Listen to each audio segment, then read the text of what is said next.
औज़ुबिल्लाहि मिनश्शैतानिर्रजीम बिस्मिल्लाहिर्रहमानिर्रहीम।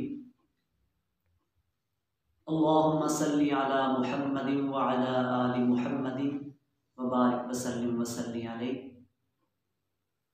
नबी करीम सल्लल्लाहु अलैहि व आलिहि वसल्लम की सुन्नत पर अमल करने में कामयाबी है। आज हम बताएंगे कि नाखून कैसे तराशने हैं। बंदा अपने नाखून तराशता है, हिजामत बनवाता है, तो नाखून तो तराशेगा ही, किसी दिन भी तराश ले। लेकिन अगर नबी करीम सल्लल्लाहु अलैहि वसल्लम की सुन्नत के मुताबिक ये काम करेगा तो इसका उसे अजर भी दिया जाएगा। तो नाखून तराशने के लिए, हिजामत बनवाने के लिए सुन्नत तरीका ये है कि जुमे वाले दिन नाखून तराशे जाएं।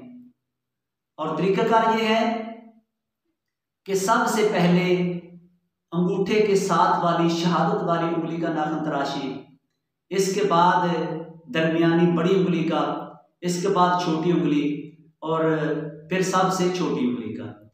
इसके बाद दूसरे हाथ से शुरू करें, इसका सबसे पहले छोटी उंगली का नाखून तराशें, इसके बाद साथ वाली बड़ी उंगली का और इसके बाद दरमियानी उंगली का नाखून तराशें, फिर शहादत वाली उंगली का और इसके बाद अंगूठे का नाखून तराशें।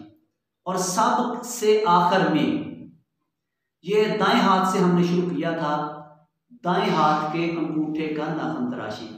यानी हमने दाएं हाथ से आगाज करना है शहादत वाली उंगली से और फिर बाएं हाथ के नाखून काटने हैं और सबसे आखिर पर दाएं हाथ का जो अंगूठा है इसका हमने नाखून काटना है। तो ये नबी करीम सल्लल्लाहु अलैहि वसल्लम की सुन्नत है और अगर हम सुन्नत पर अमल करेंगे तो उस पर अजर दिया जाएगा।